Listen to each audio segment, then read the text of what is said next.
برادران ملت اسلامیہ، السلام علیکم ورحمۃ اللہ وبرکاتہ۔ سامعین حضرات، ماہ رمضان مبارک رخصت ہو رہا ہے۔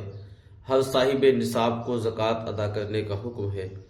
اور صاحب نصاب کس کو کہا جاتا ہے، زکوٰۃ کس پر فرض ہے، آج اس پہ بات کرتے ہیں۔ اس سے قبل آپ سے گزارش ہے کہ ویڈیو کو شیئر کریں،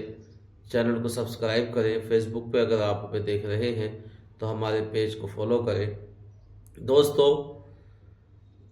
صاحب نصاب سونا چاندی مال تجارت، اس پہ صاحب نصاب آدمی ہوتا ہے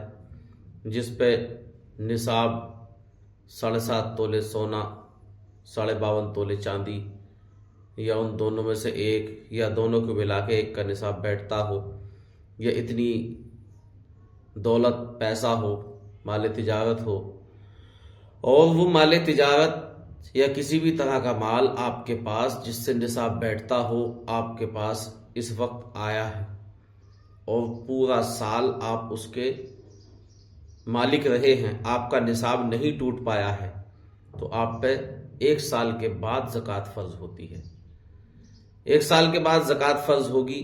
کتنا کریم ہے وہ پروردگار، اس نے ہمیں مال دیا، دولت دی، صاحب نصاب بنایا،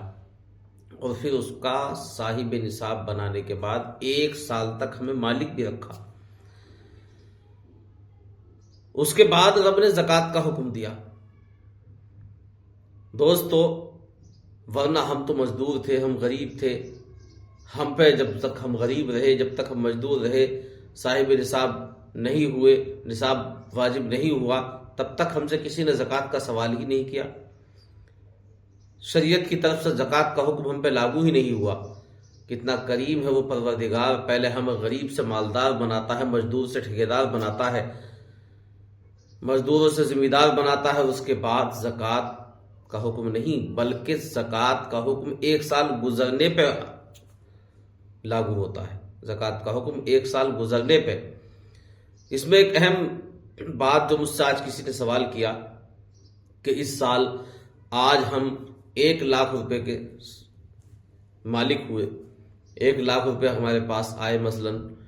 تو ہم آج صاحب نصاب ہو گئے۔ اگلا سال، اگلے رمضان میں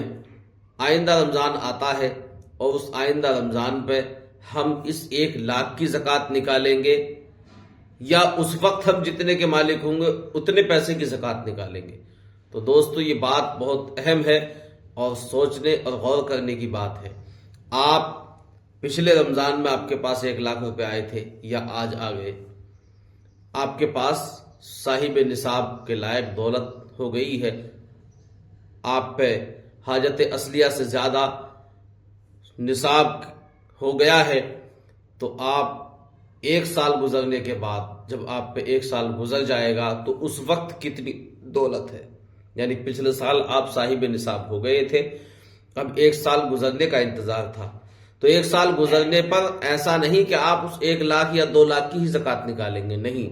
بلکہ اب فی الحال آپ کی جو کنڈیشن ہے، آپ پہ اگر 2 لاکھ ہی ہے تو زکوٰۃ اپنے کی نکلے گی، آپ پہ 10 لاکھ ہو گئے تو سارے کی نکلے گی۔ ایسا نہیں کہ 2 لاکھ تو پچھلے سال آئے تھے ان کی زکوٰۃ اب نکال دیں، اور ہمارے پاس 6 مہینے پہلے ہماری کنڈیشن 10 لاکھ کی تھی، اب ہماری کنڈیشن 15 لاکھ کی ہے، تو اب ہم 10 کی زکوٰۃ 6 مہینے کے بعد نکالیں، 15 کی زکوٰۃ پھر اور 8 مہینے کے بعد نکالیں، نہیں۔ 1 سال پہلے تمہارے رب نے تمہیں مالک نصاب بنا دیا تھا، اب تمہارے مال میں جتنی بڑھوتری ہوتی گئی ہے، آج تم زکوٰۃ ادا کرنے کے لیے حساب لگا رہے ہو، تو اب ٹوٹل مال کی زکوٰۃ آپ کو ادا کرنا ہوگی۔ دوستو، اکثر لوگ زکوٰۃ تو نکالنا چاہتے ہیں، لیکن جب حساب لگاتے ہیں تو قارون کے کھاتے میں چلے جاتے ہیں، کیونکہ قارون سے جب زکوٰۃ کا سوال کیا گیا تھا تو اس نے بھی کہا تھا کہ ہاں زکوٰۃ دوں گا، لیکن جب اس نے حساب لگایا کہ اتنا مال جا رہا ہے، یہ تو بہت بڑا خسارہ ہو جائے گا دوستو، تب اس نے کہا تھا میرے تو اپنے خرچے پورے نہیں ہو پاتے ہیں۔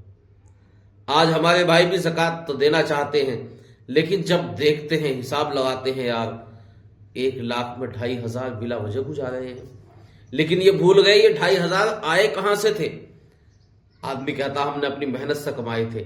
ہم نے کوشش کی تھی، محنت کی تھی، ہماری خون پسینے کی کمائی ہے۔ تو دوستو، خون پسینے کی کمائی سے نہیں آتی دولت، بلکہ رب کے فضل سے آتی ہے۔ خدائے تعالیٰ کا جب فضل ہوتا ہے تب انسان دولت مند ہوتا ہے۔ جیسے کہ انسان دوائی کھاتا ہے لیکن دوائی شفا نہیں، بلکہ رب کی رحمت سے شفا ملتی ہے، اللہ شفا دیتا ہے۔ دوستو، اگر محنت سے آدمی دولت مند ہوتا تو صبح سے شام تک جو مزدور ٹھیکیدار کے پاس پھاوڑا چلاتا ہے، محنت اس کی زیادہ ہوتی ہے لیکن اس کو 500-700 روپے کی مزدوری ملتی ہے،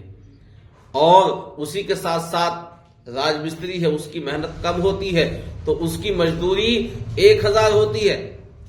اور جو ٹھیکیدار ہے کچھ نہیں کر رہا، ادھر سے ادھر کو لوگوں کو کام بتا رہا ہے، صرف اس کی محنت کم ہے لیکن اس کی اجرت سب سے زیادہ ہوتی ہے۔ تو دولت جو آتی ہے وہ رب کے فضل سے آتی ہے، محنت سے نہیں۔ لہذا رب کے فضل سے آئی ہوئی دولت میں سے آپ حضرات اپنی زکوٰۃ کا حساب لگا کر مالک نصاب ہیں اور مال کی زکوٰۃ ادا کیجیے۔